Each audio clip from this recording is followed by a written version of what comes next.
Hello students and welcome to Paramount Career academy.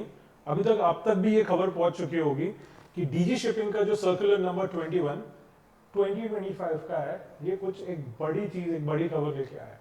ये बड़ी खबर क्या है, क्या टेंशन है? बहुत बच्चों को लग रहा है कि आईएमसीटी अभी रिडंडेंट हो जाएगा, अभी हम लोग बिना आईएमसीटी के भी मर्चेंट नेवी में जा सकते हैं, या मर्चेंट नेवी को एक बाईपास करके भी एक रास्ता भी खुल गया जैसे लैटरल एंट्री हुआ करता था। तो ये सारे क्वेश्चंस के आंसर इस वीडियो में आपको मिलेगा। आपको बस ध्यान से सुनना है, पैनिक नहीं होना है, कोई बड़ी बात नहीं है। इन्होंने एक रास्ता निकाला है, किसके लिए, क्यों, ये सब अपन यहाँ पे डिस्कस करेंगे। तो सबसे पहले you can see the circular over here. ठीक है, ये डीजी शिपिंग का सर्कुलर है, 13 मई 2025 का सर्कुलर है, राइट। और यहाँ पे पूरा डिटेल में दिया गया है कि ये सर्कुलर का ऑब्जेक्टिव क्या है, क्या रीजन था इसको बनाने के पीछे, ये क्या मीट करने वाला है, और जो वो गोल्स रखे गवर्नमेंट ने 2030 के लिए मर्चेंट नेवी को लेके, वो क्या गोल्स होने वाले हैं, और इसी के साथ आईएमसीटी पे कितना इंपैक्ट इसका होने वाला है। तो ये सारी चीजें हम लोग देखेंगे। तो सबसे पहले ये पूरा सर्कुलर अगर आपको देखना है तो लिंक में मैंने डाल दिया, नीचे डिस्क्रिप्शन लिंक में है, तो आप वहां से आप देख सकते हो। सबसे पहले ये जो सर्कुलर, इसका काम क्या है, new mechanism for maritime admissions, right. आपको एक बात बताता हूं मैं, हमारे टाइम पे 2009 में, ठीक है, जब मैंने आईएमसीटी को अपियर हुआ था, उस समय पे उसके पहले इग्नू ये एग्जाम्स कंडक्ट करते थे। ठीक है, 2009 में हमने देखा कि आईएमसीटी को इंट्रोड्यूस करा गया, राइट। तो उस समय हमको ये दिया गया था ऑप्शन, अगर आपको चाहे तो आप आईएमसीटी दो या मत दो। उसके बाद आईएमसीटी डीएनएस के लिए कंपलसरी की। बाद में हम देखते हैं धीरे धीरे बीएससी नॉटिकल के लिए भी आईएमसीटी को कंपलसरी किया गया था। बीच में ये सवाल उठा था कि आईएमसीटी होना चाहिए कि जेई मेन के लेवल पे ही बच्चों को सिलेक्शन होना चाहिए। तो ऐसे बहुत सारे क्वेश्चन और कंफ्यूजन उठ रहा था। तो कहीं ना कहीं इसी को पूरी तरीके से सॉल्व नहीं किया गया है, बट इसको थोड़ा सा सॉल्व करने की कोशिश यहाँ पे की गई है। कितना सॉल्व होगा तो टाइम ही बताएगा, बस ध्यान देना है। New mechanism for merchant maritime admissions, एक नया मैकेनिज्म लाया गया है। और ये जो इशू है, ये डीजी शिपिंग ने, डायरेक्टर जनरल ऑफ शिपिंग ने ये सर्कुलर को इशू किया है 13 मई को।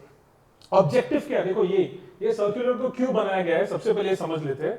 Address Anfield seats in maritime training institutes, इसका मतलब क्या है, समझो इस चीज को। लास्ट ईयर, उसके पहले भी हुआ ये था कि जो बच्चे थे ना, जिनसे एक्सपेक्टेड था, सारे जो एमटीआईज है, मैरीटाइम ट्रेनिंग इंस्टीट्यूट्स, कि भाई हम इन बच्चों को सिखा रहे हैं, ट्रेन कर रहे हैं, इन्होंने फॉर्म फिल किए, बच्चों के स्कूल कॉलेजेस के रिजल्ट्स भी बहुत अच्छे आए थे, 12th स्टैंडर्ड के रिजल्ट्स भी काफी अच्छे आए थे। फॉर्चुनेटली अनफॉर्चुनेटली ये बच्चे आईएमसीटी क्लियर नहीं कर पाए। और ये सिर्फ, अब इसके पीछे बहुत सारे रीजंस है, किसी दिन एक अलग वीडियो बनाऊंगा जहां पे डिस्कस करूंगा कि क्या प्रॉब्लम चल रहा है आईएमसीटी एग्जाम में। पर अभी के लिए इसके पीछे बहुत सारे रीजंस है कि आईएमसीटी एग्जाम बच्चे फेल कर गए। उसके वजह से क्या हो गया, जिन बच्चों ने प्री बुकिंग करके रखा था सीट्स का, राइट, जब आप कॉलेज में जाते हो तो आपसे प्री बुकिंग अमाउंट जनरली लिया जाता है कि बाबा ठीक है, आपने अच्छा परफॉर्म कर लिया, आप डीएनएस के लिए जा रहे हो, आपने कंपनी क्लियर कर लिया, अब आपको प्री बुकिंग अमाउंट पे करना है, और जैसे आपका आईएमसीटी निकला कि हम आपको एडमिशन दे देंगे। ऐसे बहुत बड़ा लॉस हुआ था, राइट। और आई कैन टेल यू, मैं कॉलेज के प्रिंसिपल से भी बात किया, हमने प्लेसमेंट ऑफिसर से भी बात किया, ऐसे बहुत लोगों के साथ ऐसा हुआ था। इनफैक्ट हमारे एकेडमी में भी ऐसा हुआ था, राइट। तो ये क्यों हुआ था, क्या हो गया था, जो भी रीजन हो, तो सारे एमटीआईज जो है, that is maritime training institutes, इन्होंने दरखास्त किया, इन्होंने एक तरीके से डीजी को बताया कि ये प्रॉब्लम को सॉल्व करो, ठीक है। तो डीजी ने इसके ऊपर सोचा, विचार किया, और क्या रिजल्ट आए देखेंगे। दूसरा क्या है ऑब्जेक्टिव इसका, प्रोवाइड मल्टीपल एडमिशन पाथवेज, कि सिर्फ आईएमसीटी अभी एक पाथवे नहीं रहेगा, मल्टीपल पाथवे हो गए। जैसे बीटेक के लिए लैटरल एंट्री हुआ करता था, राइट, वैसे एक नया पाथवे आ गया अभी, ठीक है, उसको हम देखेंगे। Ensure inclusivity without compromising training quality. अब ये तो एक सब्जेक्टिव है, हर कोई अपने हिसाब से इसको इंटरप्रेट कर सकता है। इनको क्या करना है, इंक्लूसिविटी रखना है, बिना किसी कॉम्प्रोमाइज करते हुए ट्रेनिंग क्वालिटी को। ये करते हुए, दिमाग में रखते हुए, सामने रखते हुए इन्होंने ये सर्कुलर निकाला। चलो देखते हो अभी, why this circular was needed, इसकी जरूरत क्यों थी। Many eligible candidates fail IMCT despite good academic records. Academic record में 12वीं में तो अच्छे मार्क्स है, ये फेल क्यों हो गया आईएमसीटी, क्वेश्चन मार्क आ गया ना कुछ, तो कहीं कुछ गड़बड़ तो नहीं होगी क्या सिस्टम। अभी बहुत बार आप देखो टेक्निकल इश्यूज भी होते हैं, बहुत सारे हमारे स्टूडेंट्स के साथ हुआ है कि जिस दिन आईएमसीटी का पेपर था उस दिन कंप्यूटर ही काम नहीं किया, ठीक है, बैच के बैच रिजेक्ट हो गए थे। और हम देखते हैं कि बहुत बार ऐसा होता है कि जब हम कॉल करते हैं अथॉरिटीज को बोलने के लिए, सर ऐसा ऐसा हो चुका है हमारे साथ, तो उतने सेंसिटिव नहीं होते, क्योंकि साल भर की मेहनत रहती है बच्चों की, कोई फोन नहीं उठाया जाता, कभी किसको कंप्लेन करे पता नहीं चलता, ठीक है। तो ये जो इशू था ना, ये बहुत बड़ा इशू हो रहा था, राइट। उसके बाद seats remain vacant in DG shipping, DGS approved institutes. बहुत सारे बीटेक के खास करके और कुछ बीएससी के सीट्स वेकेंट रह जाते हैं। बीटेक के सबसे ज्यादा, कि होता क्या है कि सीट्स बहुत सारे, ठीक है, और आज का अभी कल आप ट्रेंड देखेंगे तो ज्यादा बच्चे डीएनएस और बीएससी की तरफ जा रहे हैं, बीटेक के सीट्स वैसे भी नहीं भर रहे, ऊपर से अगर बच्चे आईएमसीटी क्वालिफाई नहीं कर पा रहे तो कैसे क्या कॉलेजेस भी अपने सीट्स फुलफिल करेगा, राइट। और तीसरा जो रीजन है सर्कुलर की जरूरत था, aim to increase India's global seafarer share from 12% to 20% by 2030। तो यहाँ पे एक कोशिश की जा रही है, ठीक है, जहां पे इंडियन सीफेयरर्स जो अभी 12% है ग्लोबल शेयर, उसको 20% तक लेके जाने की गवर्नमेंट का कोशिश है 2030 के लिए। तो अगर आईएमसीटी इसके लिए एक प्रॉब्लम क्रिएट कर रहा है, ठीक है, आईएमसीटी की वजह से क्या हो रहा है, बहुत सारे बच्चे जो केपेबल है वो भी बाहर रह रहे हैं, ऐसा गवर्नमेंट को लगा है करके ये सीटी, ये एक तरीके से सर्कुलर लाया गया। तो 2030 तक ये 20% का हम ऑब्जेक्टिव अचीव नहीं कर पाएंगे। फिलीपींस अपने आगे ही, फिलीपींस पॉपुलेशन में देखा जाए तो इंडिया से बहुत कम है, बट सबसे ज्यादा सीफेयरर्स आपको फिलीपीनो दिखेगा, ठीक है, तो ये ऑब्जेक्टिव हम अचीव नहीं कर पाएंगे। तो ये 3 रीजन के लिए सर्कुलर को लाया गया था, ठीक है। पूरा वीडियो देखना तब आपको समझ में आएगा कि अभी एक्चुअल में हुआ क्या। अब ये मुद्दे की बात है, ठीक है, ये मुद्दे की बात समझो क्या है। 2 फेज एडमिशन सिस्टम। अब होगा ऐसा कि पहले जो बच्चे आईएमसीटी क्लियर करेंगे, ठीक है, लेट्स से इस चीज को समझो, एक कॉलेज है, ठीक है, उसमें 100 सीट्स है, एक कॉलेज है, ठीक है, एमटीआई बोला तो मैरीटाइम ट्रेनिंग इंस्टीट्यूट, उसमें 100 सीट्स है, उसमें से 60 सीट्स जो है इनको कंपलसरी आईएमसीटी क्लियर हुए बच्चों से ही सिविल कराएंगे, जिनका आईएमसीटी क्लियर है, फिर वो बीएससी हो, डीएनएस हो या बीटेक हो। डीएनएस को ये प्रॉब्लम नहीं आने वाला, वो बात पे हम बाद में डिस्कस करेंगे। 60% मतलब 60 सीट्स कौन से आईएमयू क्लियर कैंडिडेट्स से फिल होगी, जिन्होंने आईएमयू को क्लियर किया है।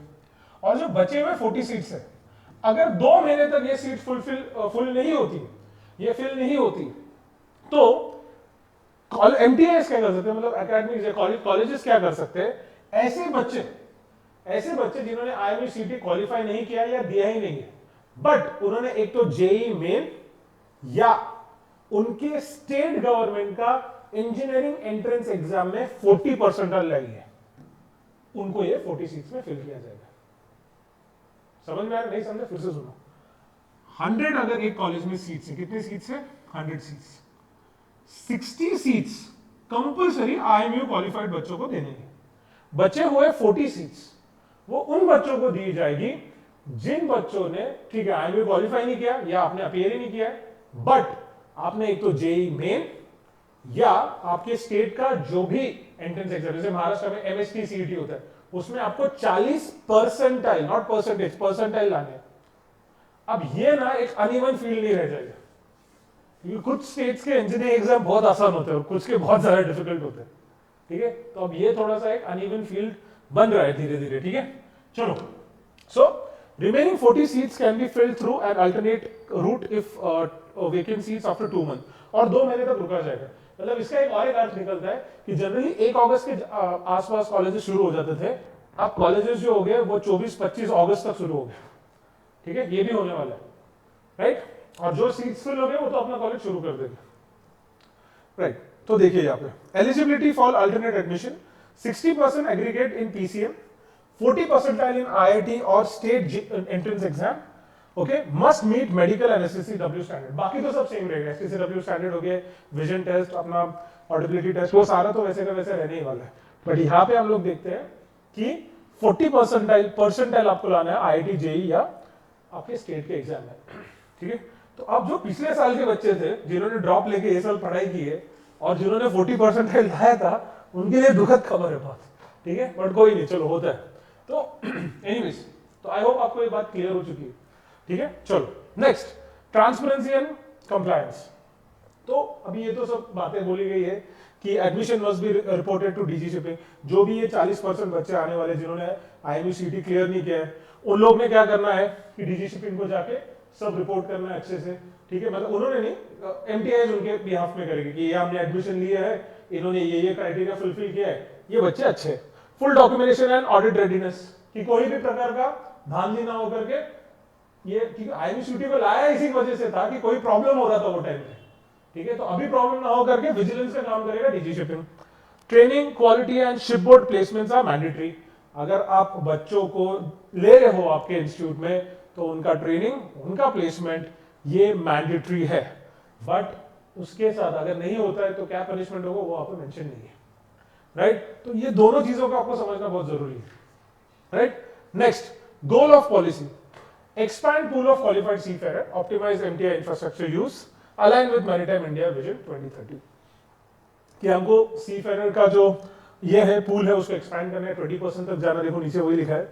और जो एमटीआई का इंफ्रास्ट्रक्चर है, इतने बड़े बड़े कॉलेजेस हैं, उनमें सीट्स नहीं भरे जा रहे, 120 सीट है, 40 70 एडमिशन, 50 एडमिशन, बाकी सीट ऐसे ही जा रहे हैं, ठीक है? देखो एमटीआई को भी सस्टेन करना जरूरी है। अगर कॉलेजेस अच्छे हो गए, कॉलेजेस में इंफ्रास्ट्रक्चर अच्छा है, एजुकेशन अच्छा है, तो ही अच्छे सीफेरर्स आएंगे ना, ठीक है? तो कहीं ना कहीं ये बैलेंस बनाने की कोशिश की जा रही है।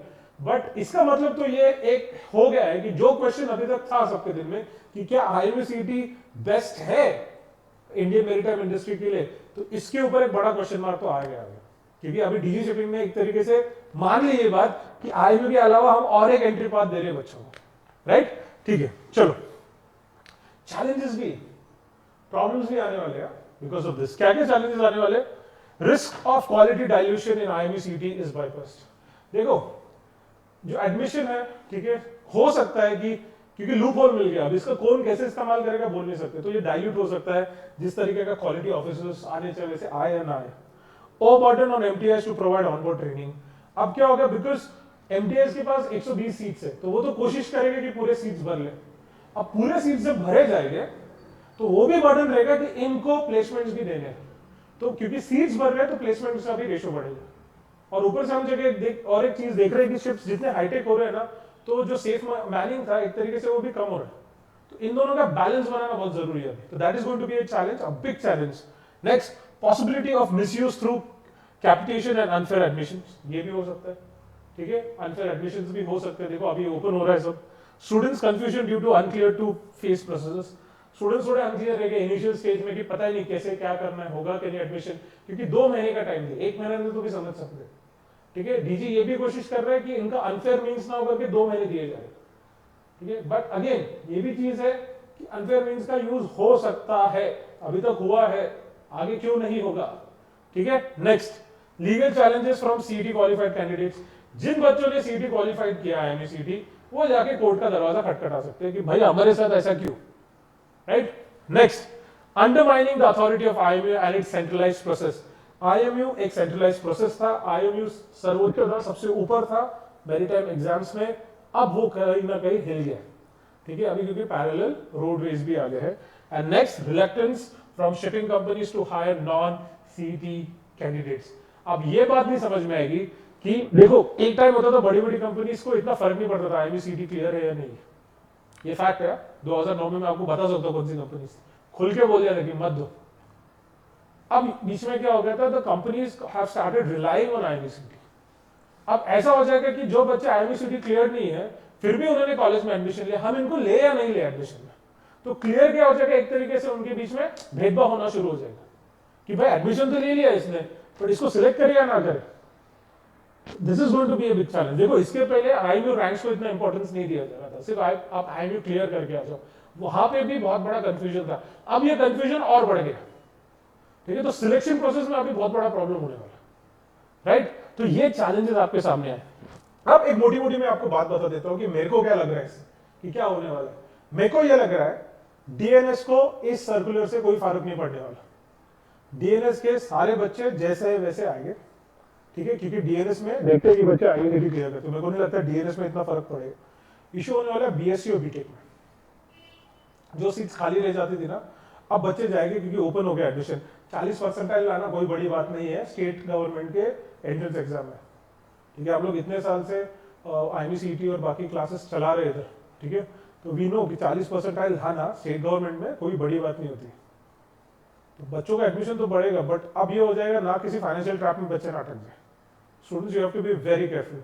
और ये अनफोल्ड कब होगा पता नहीं, अभी एक्सपेरिमेंट तो डाल दिया है 2025 में, 24 तारीख को एग्जाम है, अब इनके गिनी पिग बन के रह गए सब, जो हालांकि होना नहीं चाहिए था। लास्ट मोमेंट में चेंजेस लाने इट्स वेरी डेंजरस।